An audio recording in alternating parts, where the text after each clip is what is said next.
Si las puertas se te han cerrado, recuerda que siempre hay una puerta abierta para ti. Puerta Abierta, un programa con el doctor Guillermo Torres.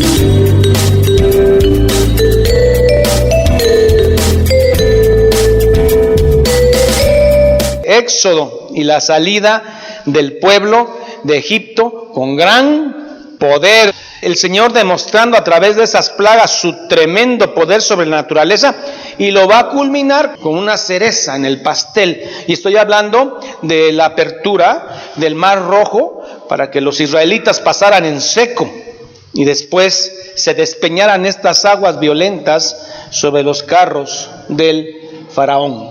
¿Recuerdan que en esos 3 días de oscuridad, novena plaga, Dios le dicta a Moisés las formas en que debe de efectuar la Pascua? Prefigura de lo que se cumplió en la crucifixión de Cristo. Y luego de ahí vamos a la muerte de los primogénitos. ¿Qué es lo que tenía que hacer el pueblo judío? Degollar un cordero y esa sangre mojarla en un hisopo. Tenía que manchar con ese hisopo, que era una hierba. Y entonces el ángel destructor, en la 10ª plaga, donde veía que hubiera esa sangre pintada en el dintel de la puerta, ¿qué iba a hacer? Excluir esa familia. Entonces la palabra Pascua es exclusión, pasar. Excluía a ese primogénito. Solamente la sangre de Cristo cubría ese lugar, y entonces el ángel destructor no entraba. En el día final, aquel que tenga la sangre de Cristo a través de la fe, don de Dios, no será destruido eternamente. Efesios dice que tenemos el sello del Espíritu Santo. Es un sello que el mundo no ve. Uno puede ver frutos de algunas gentes, todo eso. Pero como dijera un predicador, Charles Spurgeon, predicador increíble de hace 600 años, dice: si yo pudiera ver la marca de los elegidos, entonces los apartaría y me dedicaría a predicarles a ellos nada más. Pero como uno no sabe, porque es algo que es interno, es espiritual, uno tiene que predicarle a todos. Para aquellos que tienen el sello del Espíritu Santo, los que han creído, sean perfeccionados hasta el fin. Se da la Pascua y llega ese día terrible, la muerte de los primogénitos. Vea cómo esa noche, a medianoche, el ángel destructor sale, y todo primogénito, desde el hijo del faraón hasta el hijo del que estaba en la cárcel, y todo primogénito de animal murió. Entonces dice que el faraón se levanta entre la madrugada, y todos los padres egipcios se levantan en la madrugada y empieza un griterío, porque todos los primogénitos habían muerto y todos los primogénitos de animales habían muerto. ¿Cómo habrá sido esa noche en Egipto? Un país tan populoso, tan rico en esa época, y de pronto una mortandad de muchachos, el mismo faraón gritando y todos sus siervos gritando. Y en la noche ellos empiezan a pedirle, porque fue ordenanza de Dios, vestidos, oro, plata, piedras preciosas. Ellos le dijeron: ¿sabes qué? Llévate todo, pero ya váyanse de aquí, no sea que también nosotros muramos. Ese oro primero sirvió para la apostasía. Fundieron un becerro de oro, en lo que Moisés se sube al Sinaí a traer las tablas escritas por el dedo de Dios. Cuando baja, habían fundido un becerro de oro. Aarón había dirigido eso, el hermano de Moisés, y bailando alrededor del becerro. Ese oro es fundido y tirado al agua. Todavía cuando Moisés va bajando del Sinaí, va con Josué, y dice Moisés: oigo como un ruido ahí de fiesta. Dice Josué: no es un ruido de fiesta, es como alabanzas a Dios. No, ese ruido es de fiesta. Baja y están en plena orgía. Rompe las tablas. Es un pueblo de dura cerviz, malo, tanto que son castigados 40 años vagando en la península del Sinaí. 40 años. De hecho, esa generación no entró, nada más entró Caleb y Josué. Ni el mismo Moisés. Es que Moisés, yo creo que llegó el momento en que también ya se cansó y estaban duros, no tenemos agua. Entonces le dice: háblale a la roca. Y Moisés, enojado, agarra el bastón y le pega a la roca. Y dice: por eso no vas a entrar. Nuestra actitud a Dios debe ser una actitud de reverencia, de respeto ante el Rey. Es un temor reverente ante tanta santidad. Por todos los estudios arqueológicos que se han hecho actualmente, Dios los mete en una como cañada. De este lado tiene montañas gigantescas y del lado izquierdo tiene montañas gigantescas. Y entran por un estrecho tan largo, y oh sorpresa, al terminar ese estrecho, el Mar Rojo. En ese momento están en estrecho, o sea, no puedo irme para la izquierda, no puedo irme para la derecha, y de pronto tenemos el mar de frente. Extrañamente el faraón, que ya había quedado quieto, que le había dicho a Moisés y a Aarón, bendíceme antes de que se vayan, ahora algo entra en su corazón y dice, ¿qué hemos hecho? ¿Por qué los dejamos ir? Prepara 600 carros ixos, de esa cultura ixa, que era un carro muy violento, y van junto con todo el pueblo egipcio, lo que quedaba de ese pueblo, y van sobre de ellos, hermano. Los encuentran acorralados. El faraón tenía gente que le iba a informar dónde iban, y le dicen, están acorralados. Y entonces Faraón dice, estos ya están tontos, se atontaron, no saben por dónde ir, se atoraron. Y entonces entra un enojo a Faraón y dice, vamos sobre de ellos y vamos a acabarlos. Llega un momento tan difícil para los hebreos, tienen el mar aquí al frente, aquí unas montañas gigantescas del lado derecho y del lado izquierdo, y están cansados, y están hartos de caminar, y de pronto se voltean, empiezan a ver cómo los carros del faraón empiezan a aparecer en el horizonte, bravos como nunca, caen de rodillas, empiezan a gritar, voltean a ver al líder, le dice, tú nos sacaste de Egipto, ¿no había suficientes sepulcros en Egipto para que muriéramos ahí? Dios ya había hablado con Moisés y le había dicho que iba a abrir el mar. Pero Señor, ¿cómo lo vas a abrir?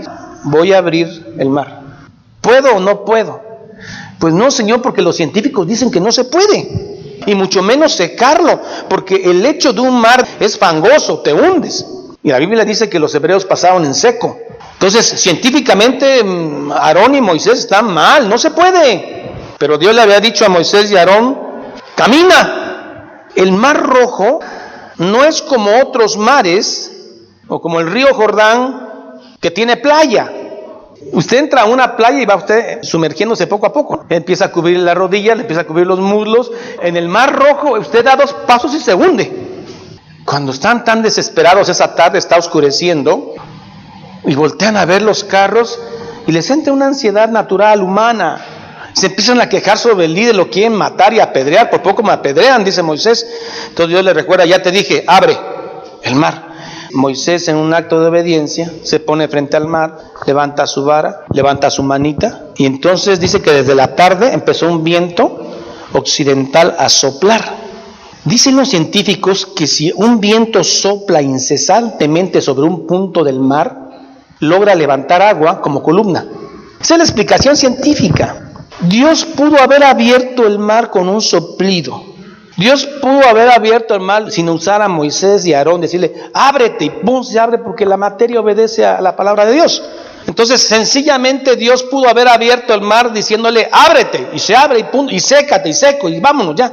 Pero Dios quería actos de fe, y usa un viento del occidente, que empieza desde la tarde a soplar duro en un punto, y entonces empieza a ser como una cuenca hídrica. Como ya estaban tan cerca los carros del faraón, los carros terribles del faraón venían con tanta furia, tanto enojo, cuando la Biblia dice que eran 600, hablaba de gente especializada en guerra. Los hebreos tenían 400 años conociéndolos, y ahí venían con todos esos carros.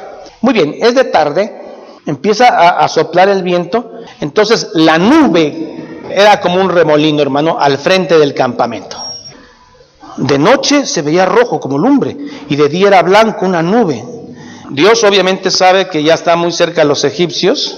Esta nube que iba al frente de los 2 millones, empieza a moverse,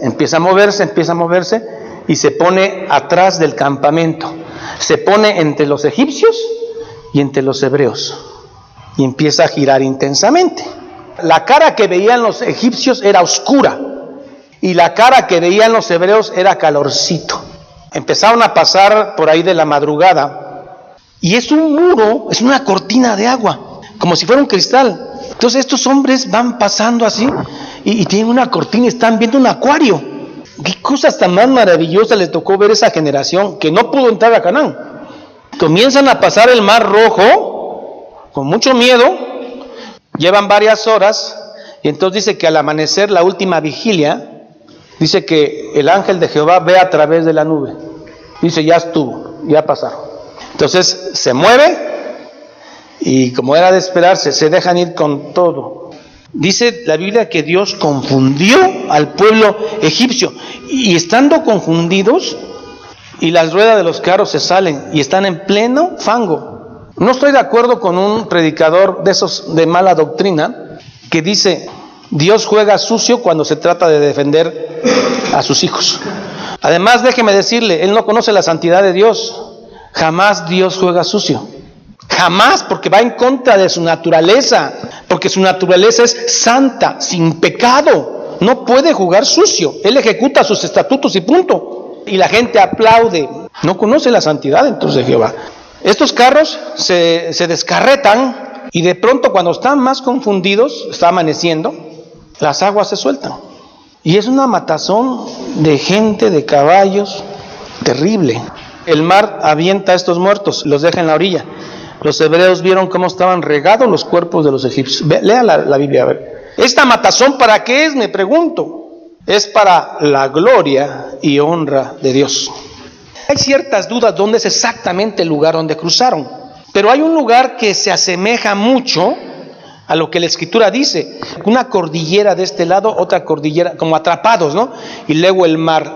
Muchos buzos se introducen. Está lleno de arrecifes, corales. Los corales son seres vivos, calcificados, producen calcio, que por ejemplo, si usted tira un objeto metálico en ese lugar y empiezan a pasar los años,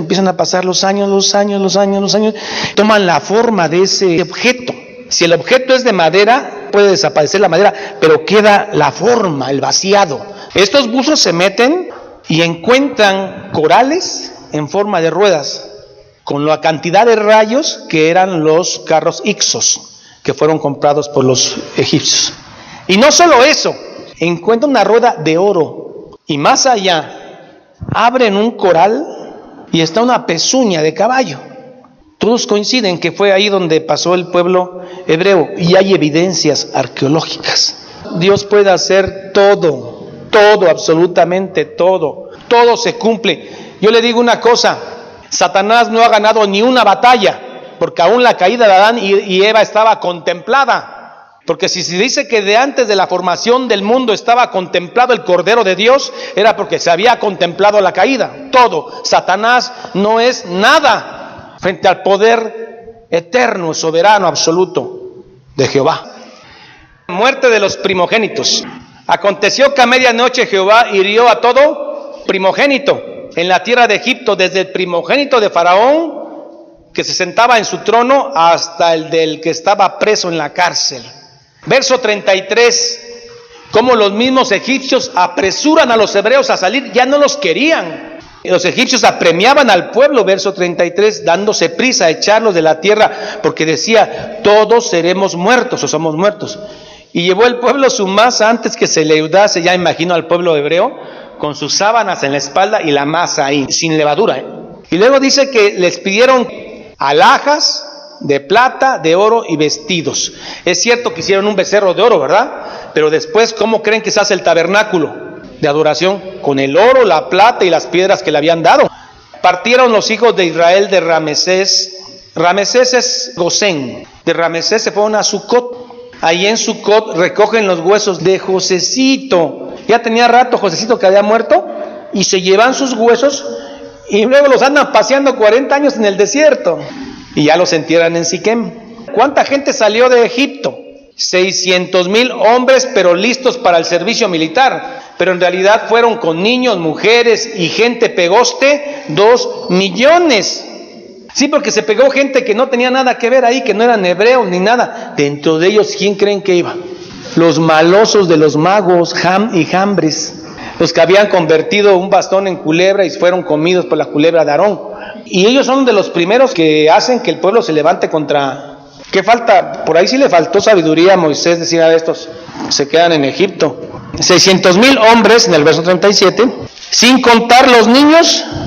También subió con ellos gran multitud de toda clase de gentes, gente que no era puro pegoste, pues, y ovejas y muchísimo ganado. Y andaban comiendo tortas sin levadura, sin levar, porque no tuvieron tiempo de prepararse la comida. En el verso 41 dice que ¿cuántos años estuvieron en Egipto? 430 años Y en el año 1445 antes de Cristo, salen de Egipto los hebreos. Ahora, si alguien que no era hebreo quería participar en la cena de la Pascua, ¿cuál era el requisito? Tenía que circuncidarse en la carne él y todos sus siervos que dependían de él, si es que querían participar en la Pascua. Pero eso sí, ningún incircunciso podía participar en la cena pascual. El éxodo fue en el año 1445 antes de Cristo. Y la Pascua normalmente se celebraba cada año. ¿Cuántas Pascuas celebró el pueblo judío antes que naciera Jesús? Por ahí, 1460, ya con los años de Jesús. Ahora les diré una cosa, el pueblo judío, o los que se dicen ser judíos, siguen celebrando hasta el día de hoy la Pascua. Nosotros, como el Israel espiritual que somos, ¿qué celebramos? La Santa Cena, el nuevo pacto en mi sangre. Consagración de los primogénitos. Le dice Dios a Moisés: conságrame todo primogénito, los que abren matriz, los que nacen primero de una mujer. Todos los primogénitos de mujer, dice Jehová, son míos. Así también todo primogénito de animal son míos. En el caso del burro, el primogénito del burro, tienes que suplantarlo por un cordero. Si tienes un primogénito burro, vas a matar un cordero para redimir al burro. Ahora, si no tienes un cordero, rómpele el cuello al burro. Hablando de la Pascua, en el verso 6, 7 días comerás pan sin leudar y el 7º día será fiesta para Jehová. El padre judío tenía que ver que no hubiera nada de levadura en la casa. Durante los 7 días de los panes sin levadura, el papá andaba viendo que si abajo de la almohada, abajo de la cocina, abajo de los trastes, no debería haber nada de levadura. Nada de leudado encontraréis en tu casa. Ahí están las ordenanzas. Y en el verso 8 dice: toda esta Pascua, yo sé que tu hijo te va a preguntar, y cuando tu hijo te pregunte, entonces tú le vas a contar toda la historia de cómo nos sacaron del pueblo de Egipto. Mas todo primogénito de asno redimirás con un cordero, y si no redimieres, o sea, no viera el cordero, ¿qué le tienes que hacer al asno? Quebrarás su cerviz, cuello. También redimirás al primogénito de tus hijos. Como el primogénito del judío tenía que morir, ¿cómo lo redimían? El sustituto de ese hijo para redimir ese primogénito era el cordero pascual que ellos se comían en la Pascua. Ese era el cordero que redimía al primogénito. Se tenía que asar para que no se le rompiera ni un hueso. Tenía que comer todo y no se podía desperdiciar nada. No se podía sacar el cordero fuera de esa casa. Se tenía que calcular bien para que no se tirara nada. Por eso miren, dice: y cuando tu hijo te pregunte, dile: desde el primogénito humano, estoy en el verso 15, hasta el primogénito de la bestia, y por esta causa yo sacrifico para Jehová todo primogénito macho, y así de esa forma redimo al primogénito de mis hijos. Esa era la forma en que se redimía al primogénito de sus hijos. Luego le dice: te será pues por una señal sobre tu mano y por un memorial delante de tus ojos, por cuanto Jehová nos sacó de Egipto. Ahora váyase al verso 9, retrocede y váyase al verso 9, dice: y te será como una señal sobre tu mano y como un memorial delante de tus ojos, para que la ley de Jehová esté en tu boca. Entonces, esta expresión figurada y proverbial, estará en tu mano y en tu frente, los judíos la tomaron muy literal. Entonces los judíos mandaron a hacer cajitas de cuero con una diadema, y en esa cajita de cuero hay mandamientos de la Torá. Entonces se llaman filacterías, que la palabra traduce amuletos. Y entonces los judíos, cuando Jesús llegó, tenían sus filacterias acá, una diadema, y en la mano izquierda o derecha, dependiendo si era zurdo, así le daban 7 vueltas acá y terminaba con una cajita de cuero que tenía algunos mandamientos ahí. Por eso Jesús, cuando llega y les reclama, dice: ustedes ensanchan sus filacterías. ¿Qué hacían estos hombres? Para parecer más santos, mandaban a hacer una caja más grande, para ensanchar sus filacterias. Y luego se sentaban en las asambleas, cruzaban la piernita, el fleco de sus bordones, lo extendían. y les gustaba ser saludados por las gentes, y les gustaba que les dijeran que eran santos, y les gustaba orar en público para que gente dijera, ¡qué santos! Dice, ustedes ya tienen su pago, el infierno. Lo hicieron religioso, dejaron de amar a Dios. Por eso Dios en Isaías dice, hartos me tienen todos sus sacrificios, su luna nueva, no la soporto más. Todo primogénito es de Dios. Váyase a Lucas 2:23. Vamos a ver quién es Jesús. Lucas 2:23. El Evangelio de Lucas, capítulo 2, verso 23. Como está escrito en la ley del Señor, todo varón que abriese la matriz será llamado santo al Señor. Y para ofrecer conforme a lo que se dice en la ley del Señor, un par de tortolas o 2 palominos. Y aquí había un hombre en Jerusalén, un hombre llamado Simeón, un viejito, y este hombre justo y piadoso esperaba la consolación de Israel, y el Espíritu Santo estaba sobre él. Este viejito está conociendo a Jesús como niño, porque a Jesús lo llevan a circuncidar. Simeón observa y dice, ya me puedo morir tranquilo, porque ya vi la salvación de Israel. Y le había sido revelado por el Espíritu Santo, vean el Espíritu Santo actuando antes del Pentecostés, que no vería la muerte antes que viese al ungido del Señor. ¿Quién es el ungido del Señor? Jesucristo. Entonces pudo conocer al nenito.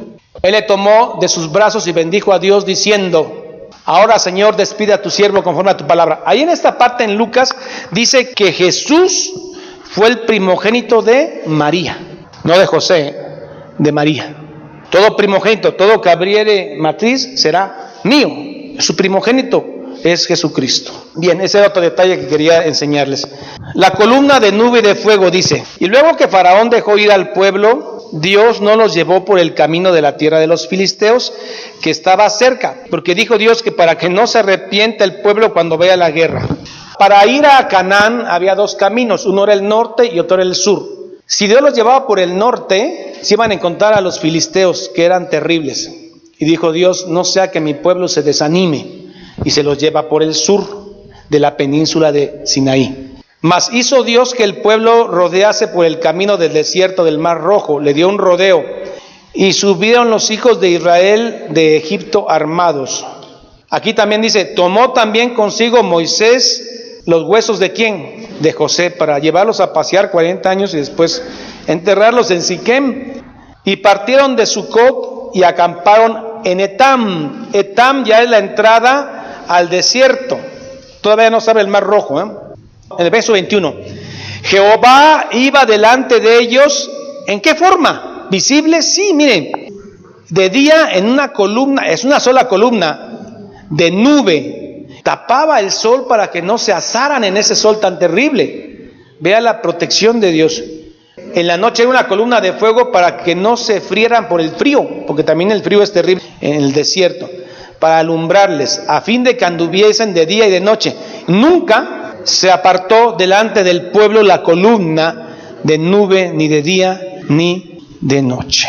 2 millones de gentes en el desierto, distribuidas cada una según su tribu. 3, 6, 9, 12. En el centro, el tabernáculo de reunión. Vamos a ver cómo fue construido. Tenía un atrio, tenía un lugar santo y tenía un lugar santísimo. En el lugar santísimo, lo que dividía el lugar santísimo del santo era una cortina gruesa de querubines. En el lugar santísimo estaba el arca de la alianza, que tenía una tapa de oro con 2 ángeles viéndose cara a cara. De entre los 2 ángeles empezaba a salir la columna hacia arriba, y la columna podía ser divisada desde kilómetros de distancia, la columna que salía del tabernáculo, del lugar santísimo. Ahí solamente podía entrar una vez al año Aarón, el sacerdote. Dice la Biblia que nunca se apartó esta columna del pueblo de Dios. Una vez Dios le dice a Moisés, vete solo. Y dice Moisés, si tu presencia no fuere conmigo, no iré. Mejor me muero acá. Pero yo sin tu presencia no voy. O sea, se cansó de tanta necedad del pueblo, tanta obstinación. 40 años soportando este pueblo tan necio. Pero Dios lo amaba, así como Dios nos ama ahora. Hasta que un momento le dice, vete solo, jálale. Y dice, no, si tu presencia no fuere conmigo, no voy. Cuando usted sabe y siente la presencia del Espíritu Santo en usted, Usted le dice, nunca me dejes. Y hay algo que es importante. El que es hijo nunca va a ser dejado por su padre. Es maravilloso la promesa que dice, nunca me avergonzaré de ti, ni de tus canas, ni de tu vejez. Habla de los hijos de Dios. ¿Qué sería de nosotros, hermano, si cuando nos portamos mal, el Espíritu Santo se va? Hay que hacer algunos sacrificios para que otra vez el Espíritu Santo regrese. ¿Y qué tal si el Señor Jesús llega un miércoles, hermano? Cuando mi carne es más débil, ¿qué va a pasar de mí? No va a estar el Espíritu Santo conmigo. Pero si Jesús llega un domingo, no hay problema porque acabo de orar, acabo de ser ministrado por el pastor y está mi presencia fuerte, entonces que venga el domingo. Eso no enseña la Biblia. La Biblia dice que el que tiene el sello del Espíritu Santo es para siempre. Y luego los que predicamos estas doctrinas calvinistas nos dice que nosotros promovemos el pecado. Como ya tienes el Espíritu Santo para siempre, ¿vas a pecar? Hermano, ya tienen el Espíritu Santo, vayas a pecar. Como Dios no quita su salvación, ¿eso es lo que le estoy diciendo? Todo lo contrario, si en usted está la presencia de Dios, cuide y ame esa presencia porque es muy valiosa. Luche por no ofender esa presencia de Cristo, el Espíritu Santo ahí. Son promotores del pecado, doctrinas del infierno, son ignorantes. Porque la doctrina calvinista es doctrina paulista, es Pablo hablando. Ahora que usted sabe que Dios ya pagó el precio de su pecado y que no lo va a dejar jamás, luche por no ofender ni contristar al Espíritu Santo. Voy a quitar esa nube. No, si la quitas no voy, mejor me muero acá. ¿Qué sería de nosotros si al final de nuestra vida se nos quitara el Espíritu Santo? Y antes de morir, no calificaste, malas obras, fuera. Dios no es así. Dios lo que da no lo quita. Pablo insta que usted en su caminar cristiano reflexione y diga, Señor, ¿existe la gracia en mí? Ten piedad de mí y ten misericordia de mí, porque por gracia soy salvo.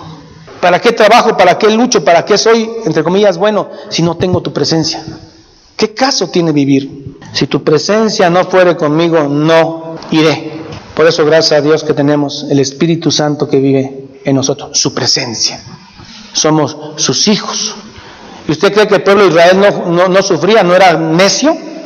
Y luego cuando pasan por una parte, Balac, que era un rey maloso, contrata a un profeta de esos que se vendía para que maldiga a Israel. Entonces Balaam, que va en una burra, que se pone a hablar y a discutir con la burra, le dice, ¿no ves al ángel que no me deja pasar? ¿Qué quería hacer Balaam?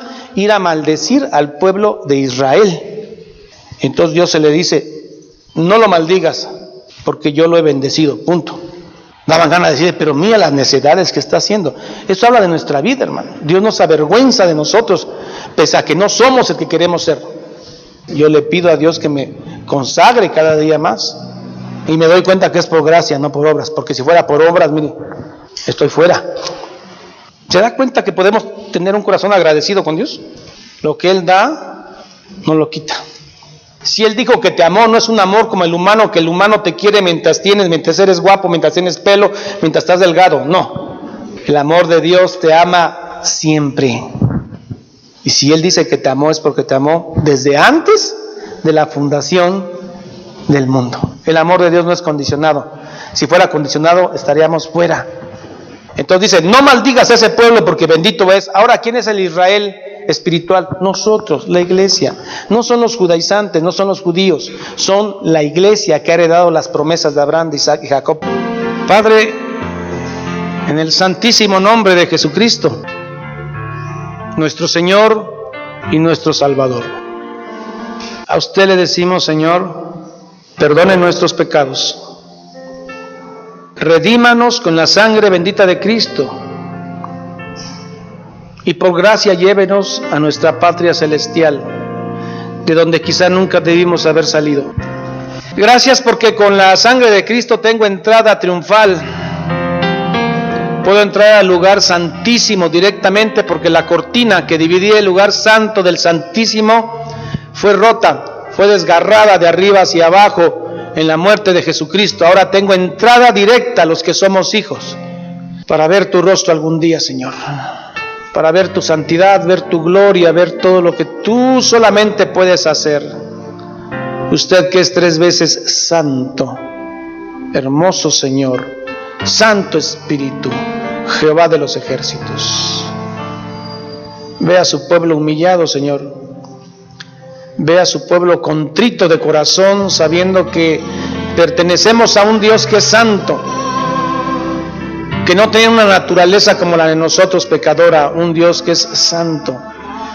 Y en esa santidad ama a un pueblo imperfecto como nosotros. Gracias por su sangre en ese madero que nos excluye de la muerte. Padre, Hijo y Espíritu Santo. Amén y amén. Jehová es mi pastor, nada me faltará. En lugares de delicados pastos me hará descansar. Junto a aguas de reposo me pastoreará. Confortará mi alma. Me guiará por sendas de justicia por amor de su nombre. Aunque ande en valle de sombra de muerte, no temeré mal alguno, porque tú estarás conmigo. Tu vara y tu cayado me infundirán aliento. Aderezas mesa delante de mí en presencia de mis angustiadores. Unges mi cabeza con aceite, mi copa está rebosando. Ciertamente el bien y la misericordia me seguirán todos los días de mi vida, y en la casa de Jehová moraré por largos días. Salmo 23.